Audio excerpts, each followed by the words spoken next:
Hi, everyone. Well, on Sunday was the 11th of February. And on Sunday, there was the whole discussion and the talk around International Day of Women and Girls in Science. And I just think it's a really important subject that we need to talk about.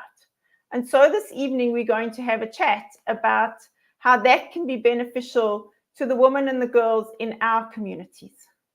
Well, the STEM subjects are often spoken about a lot. Science, engineering, technology and maths is what they stand for. And if we think about it, how many of our children, both girls and boys, are actually studying these subjects at school? When we look around our schools, the gender equality thing is really complex in terms of who does what and why, and it relates to a range of topics. Some of them are listed here: religion, culture, patriarchy, perceptions of who should study what or which jobs belong to who, traditions, beliefs, family values. It all is interwoven into our society and how we actually engage with them. But the interesting thing is that in 2019, Zero Dropout did a huge study in terms of the complexity of women in terms of education. And what they found when they did a study across a range of countries with high school children was that in South Africa, we were a bit different to many of the other countries. If you look at the arrows, you will see that the orange is girls and the red is boys. And in the vast majority of countries, you will see that the girls' figures are actually higher. Where it's interesting here, where the boys are more likely than the girls to drop out in South Africa. So that's also interesting compared to other countries. So why are learners leaving schools, both girls and boys? Well, I've put little pink bubbles for the girls and blue for the boys. Things such as home responsibilities impact both the girls and the boys, as well as things like food security and poverty. But where children are forced into marriages early, in South Africa, there is a 37% of women that are aged between 20 and 24 in sub-Saharan Africa who are married before the age of 18. That's a large number. And then if you think about teenage pregnancies, in 2020 and going on to 2021, in Gauteng alone, they reported 23,000 teenage pregnancies. But then we have children who are also caring for ill parents or having to care for siblings.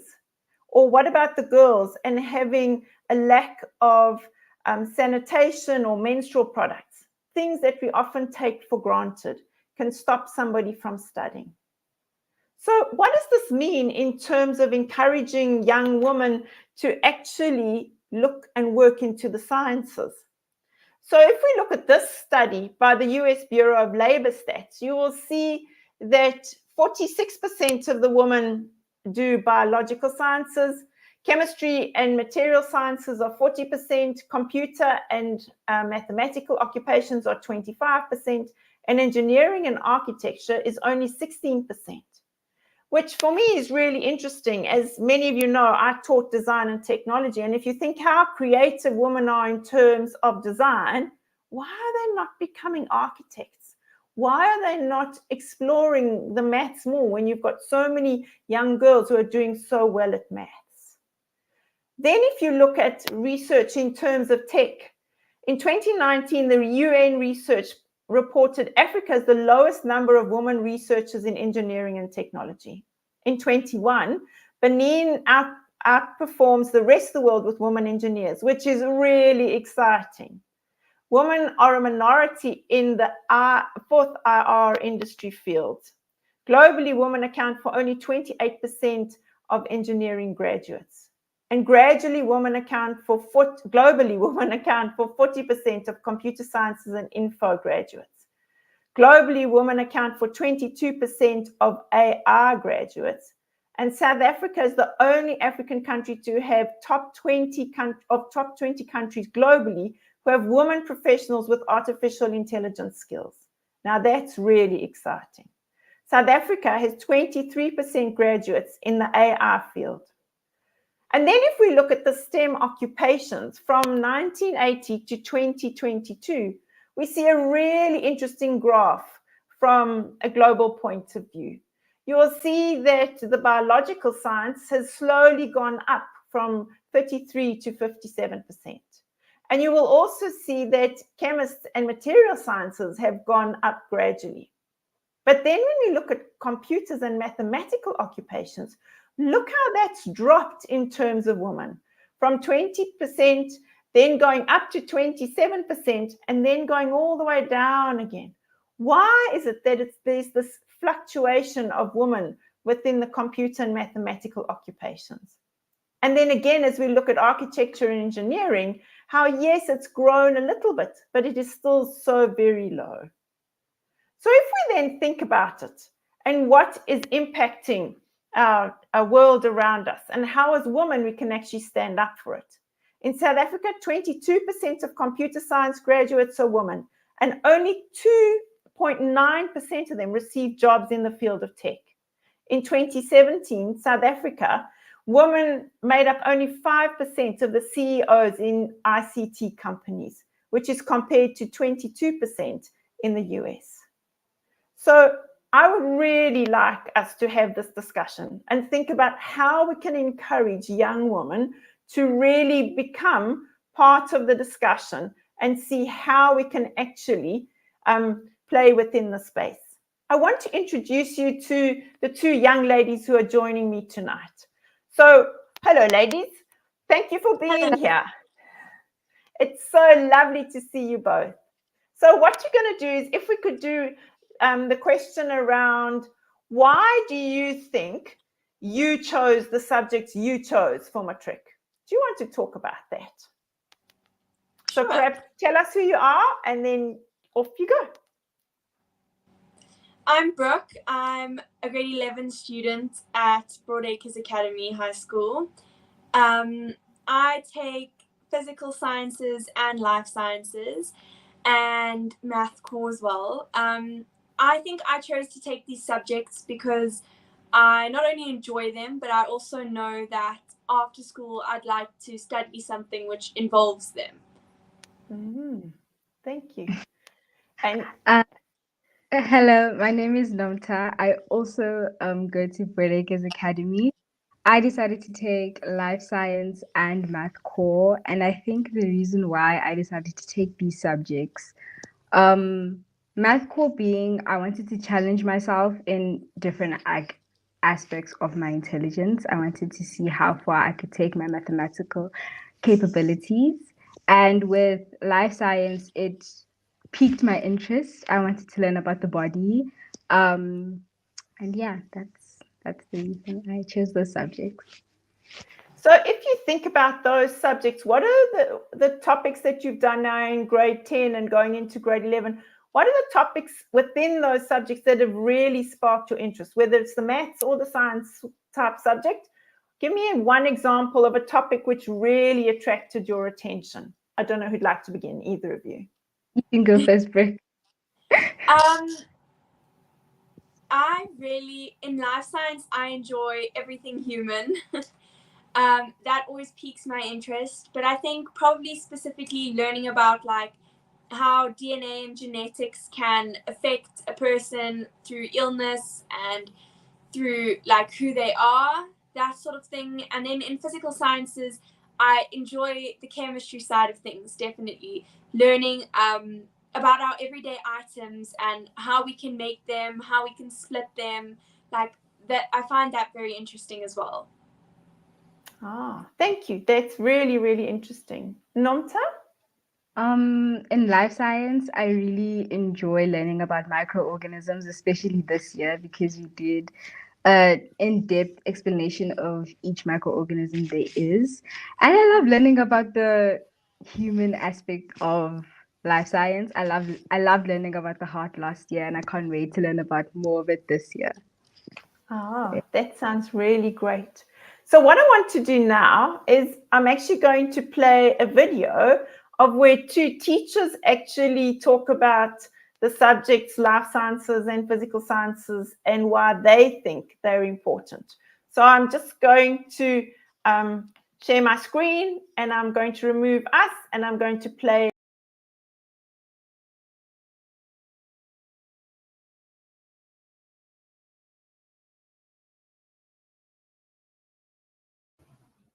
So hi, everyone. We're doing something a little bit different today. I'm chatting to two wonderful school teachers who both teach in the sciences aspect. And for me, that's really important. Often there's such a negative connotation around studying sciences, and the children feel, why do I need to do this? Or there's lots of pressure to do it from family or friends. And so in terms of International Women and Girls Day, which was on Sunday, it's saying, let's explore this idea. So Stephanie is from Holy Rosary, and she teaches life sciences. And Taneal also works at Holy Rosary, and she teaches physical sciences. So ladies, in terms of yourselves, can you start off by telling us a bit about why you even studied these and wanted to teach them? Who'd like to begin? Okay, I'll start. So I've always had a huge passion for biology, which back in my day was called biology. It's now life sciences. It was just easier for me to understand than most subjects at school. It always resonated with me. And there's always so many different chapters and varieties. So you can talk about or learn about all the way from microbiology to plants to animals. You can learn about how the environment works, evolution. So it's just so versatile. And yeah, it just allows you to learn so many things, which is lovely. Oh, thank you. Taneal, and in terms of physical sciences? So yeah, for me, again, it's a challenging subject. It just really helped to develop my thinking. So I really like to be challenged in that way. And that's why I chose science as a subject, and specifically wanting to teach it because at school I had this really inspiring physical sciences teacher, and I always just knew that that's one of the pathways that I wanted to walk down as well, just seeing how inspiring she was. I mean, she was a kickboxer, and she would pitch up to school with a blue eye, and just this really amazing, almost like superwoman type of person. And I just always thought, like, I'd really like to be someone like that. So that was it for me. And I think that's really important as a teacher, isn't it? That so often the people who taught us influence us so much, one in our subject choices, and then even in the long term in our careers. So both of those stories are really lovely. In terms of the learners within a school, what are the kinds of things you would say to a grade 9 as to, or even younger, as to why they should actually learn your particular subjects? So Stephanie, if we go back to you, why do you think children should perhaps study the life science? So I think when it comes to life sciences specifically, it is a STEM subject. It opens up so many doors to so many career pathways. It allows you to learn about your body. And if you're feeling unwell for some reason, you can sort of link the symptoms and know, should I go to the doctor? So for example, if I'm urinating a lot and I'm always thirsty, a lot of people just ignore that. But a lot of people that have done life sciences can know, oh, it could be diabetes. Let me go to the doctor. Let me sort that out. So you learn about how your body works. You learn about the environment and how to use it sustainably, which I think is so important nowadays. We can learn about evolution, where we came from. And it also allows us to have lifelong learning. So we're constantly learning something new. There's always new technologies available. And it's just a subject that never stops, which I think is amazing. Yeah, that's lovely. That's just listening to those descriptions would probably inspire some children to say, oh, this looks exciting. I think I'd want to try that. So Taneal, from a physical sciences point of view, what would you say to a younger child? How would you encourage them to explore your subject? So, it comes down to me, that age-old question of, why do they teach us this at school? Kids always ask that. I'm never going to do this again. And for science, it's not just actually about the theories that is taught in class. It's actually about the way you're thinking. So it's those critical thinking skills that we're developing in the science class. It's not just about the waves and Newton and all of that. So yeah, those critical thinking skills that's being developed just by exposing them to the science theories, just developing their understanding of the natural world, and absolutely just echoing from what Stephanie has just said. It's allowing them to observe what is happening in their daily life and being able to be interested and ask questions around that. And I mean, that's the basics. That's a scientific method that the kids follow all the time. So it's just implementing it in your daily life. And I agree with you completely. So most of my life, I taught design and technology. And there, the thinking process is the same, where you're getting children to think and explore. And I think just that alone is getting children to think and ask questions is so important. And I think all the fields do that from a science point of view. In some shape or form, you're getting them to think beyond just the knowledge that's in their textbook or within the presentation that they've been shown. So if you now think of the children and going forward, what opportunities do you think there might be in terms of that, of careers, like specific careers that you think could link to what they've learned? I'm not sure who'd like to go first. I can go first, no problem. So again, it opens a vast range of opportunities. So with life sciences, you can go into the medical fields, and that's to become a doctor, a nurse, an occupational therapist, a speech therapist, a vet, a dentist, any one of those. And I'm sure there are a lot more that I haven't mentioned. You can carry on with research. So if you go and study within a university, you can carry on with the academia and do your PhD and your postdocs.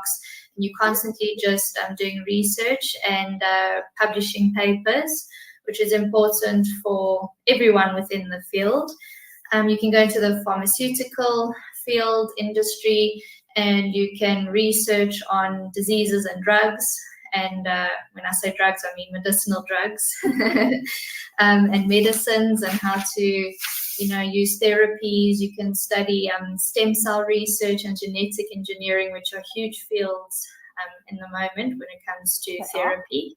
Yeah.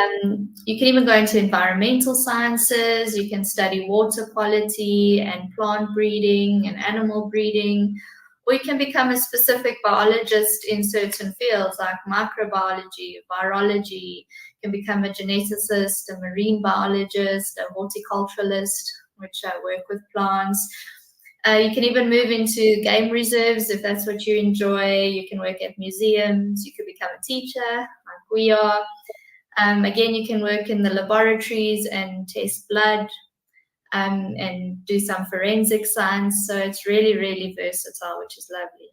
So if we think about that, and you think about the world and talking about sustainable living and how do we keep the planet going, lots of those topics that you just mentioned lead straight into that in terms of what's going to happen to us in the future. How are we going to look after our planet? What are we doing to be proactive around that? So that's really important in terms of how we actually get the children to think about the world they live in and the impact we have in this world around us. Oh, thank you, Stephanie. Those are really useful thoughts. And Taneal, from your point of view, what kinds of careers from a physical sciences point of view? So yeah, very similar to what Steph has said, but yeah, basically being able to be a research scientist, and again, that would be in any field, becoming an engineer, a mathematician, so within the STEM field as well.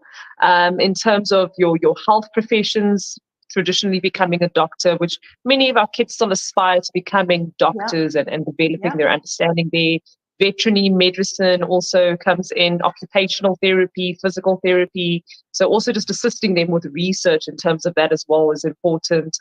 In terms of your biotechnology and pharmaceuticals, so there's obviously further research that's necessary there. So we've got our biotechnologists, your pharmaceutical researchers, your clinical researchers, your bioinformatics specialists. So yeah, just again, further information, further input is needed there. And especially for women, we need the woman's perspective sometimes as well in terms of tackling some of these issues that we have. There's even in terms of policy and advocacy where there's a space for additional research. So, for example, if we look at COVID-19, we need research, scientific-based research, to be able to put these policies forward. So there's definitely space for our women in science in these places. Yeah, and I think the one that's different to what Stephanie said is the engineering kind of aspect. And I think that's also just as important.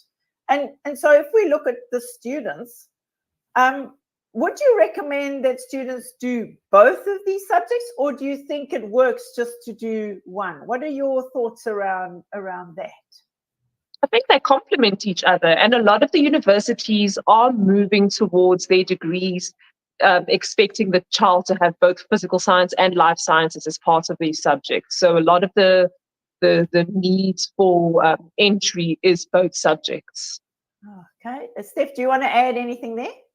No, Taneal's 100% right with what she's saying. I know back in the day, just to get into the medical field, you just needed physical sciences. Obviously, having the life sciences gives you a step up. Although you didn't need it to get into university, it obviously helps when you do those subjects.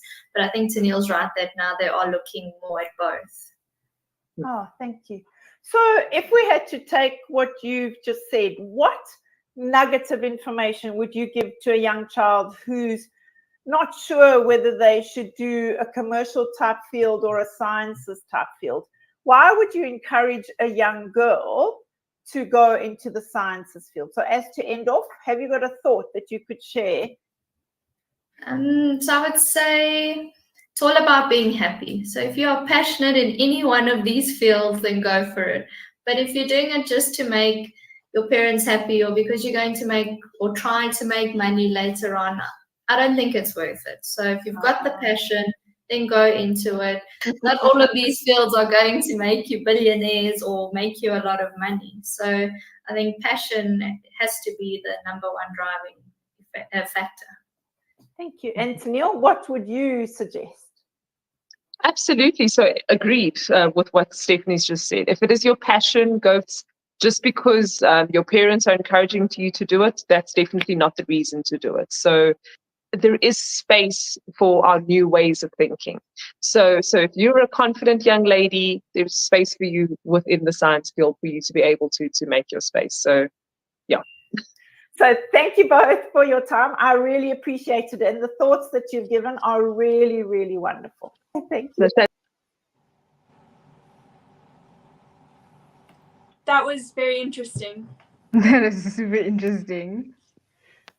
I'm pleased that you found it interesting. So if I then think of you as students and that the teachers found it interesting to share, what would you then say in terms of yourselves and possible careers you might think of doing with what you're studying? Would you go into the sciences, or are you doing that but you're actually interested in something else for a possible career in the future?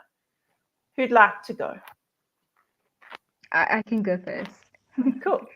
I think what drew me to life science the most was the fact that I wanted to study psychology when I get into university, and it's something that I'm very passionate about. Like, being able to learn about what's going on in someone's mind is very interesting. And life science is interesting as a whole because it allows me to explore more aspects of life than most people are limited to know. And being able to break down life to its simplest form, I think, is an interesting and impeccable experience to have. So I think life science is an interesting subject to pick. Nice. Thank you. And Brooke? After school, I always wanted to do like study surgery, definitely medicine. Although in the last couple of months, I have started to explore other things a bit, definitely still within the science field, but I've thought a bit about veterinary science. Medicine is still always a big one. Yeah, things like that. Perhaps even like studying pharmaceuticals or something along those lines. So, yeah. That's really interesting. So in terms of what you've both said and what you said earlier about the why you've chosen them and what you found interesting, if you had to speak to a grade 8 or a grade 9 student who says to you, I'm not sure if I should do the sciences, isn't it too difficult? Oh, I'm scared of doing it. What would you actually say to somebody who's asking you about why are you studying it? What's the kind of thing you would give to a young girl, particularly in terms of making a decision to look at exploring the sciences? I would say, yes, it is hard. It does take time and dedication and hard work, but it's also one of the most rewarding subjects I've taken. I think taking a science, whether you take both or one or whatever your choice lands up being, helps open lots of doors. It opens you, like, for example, if you take life science, it opens you to study a lot in science. As the previous teachers said, I think it's really important to have doors open, especially if you're unsure of what you want to do. Then it gives you more opportunity, more chance to decide later on, or study something and then after you've gotten a degree decide, actually, I'd like to try this. So I think it's also a very fun subject. It's very interesting to do practicals or dissections, whichever subject you choose, or both, or I personally find it very interesting, and I would recommend it to anybody who asked. But I would still agree it is challenging. But then I suppose on the other side of it, almost every subject is challenging, and you've got to work at what every subject you're at. So maybe that's sort of saying, well, you're going to work anyway. Whatever subject you're doing, you're going to have to work. Nomta, what's your feelings, or what would you say? I agree with Brooke in the fact that it is a very, very challenging subject and you need to have a lot of patience with it.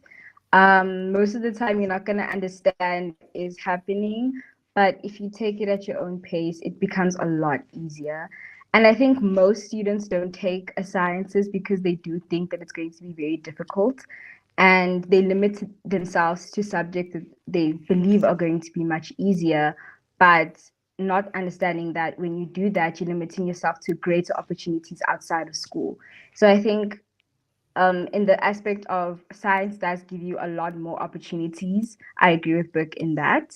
And I would tell them not to overthink their choices, and not to choose the sciences because you want to become a doctor and make a lot of money, but to choose because you're genuinely interested in life and in science and in physics and what happens in the human body and in plants. And yeah, so I think it's a very thought-provoking subject. So as we end off, what do you think is the benefit, perhaps to you or perhaps to society, in terms of encouraging more women to go into the STEM type or sciences type fields? Why do you think it's important for women that you have almost a 50% looking at ratio of men and women in all these different fields? Why do you think that is something we should strive for or should encourage? I would say, particularly within the medical field, like that's where I would say first, it's very important, women to support women. A lot of women feel uncomfortable with seeing a male doctor or something along those lines, and it's much easier as a woman to talk to a woman. I agree. I don't only to look at our statistics of, say, gynecologists, and there's just men. Like, as a woman, you would be more comfortable with a woman. Yes, I've only been to a lady gynae ever. So I think that's very important, as well as definitely. In the physics field, to show the girls that they can do it as well. You should never be told, oh, an engineer is a man's job. It's not. No.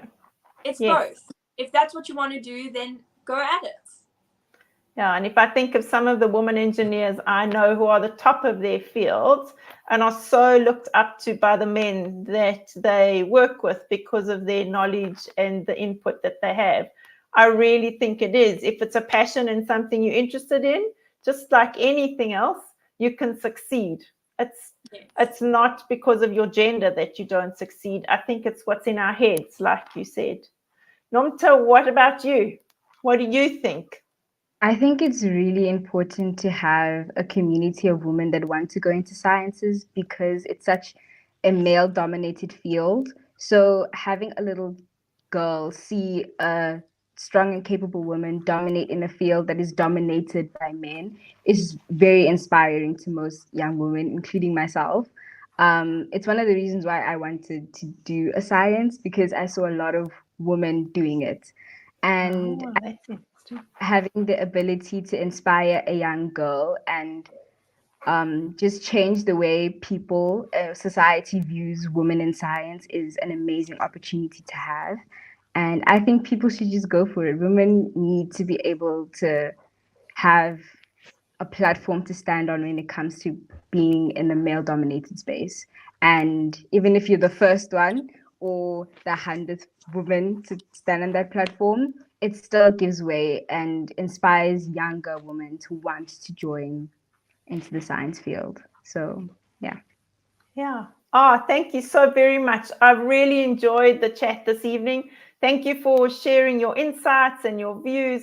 I really am honored to have had you here this evening and for you to have shared your ideas. So thank you very much. Thank you. For the opportunity.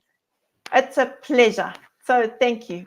I'm going to end the show. Thanks, everyone. Have a good evening. Bye. Bye. Bye.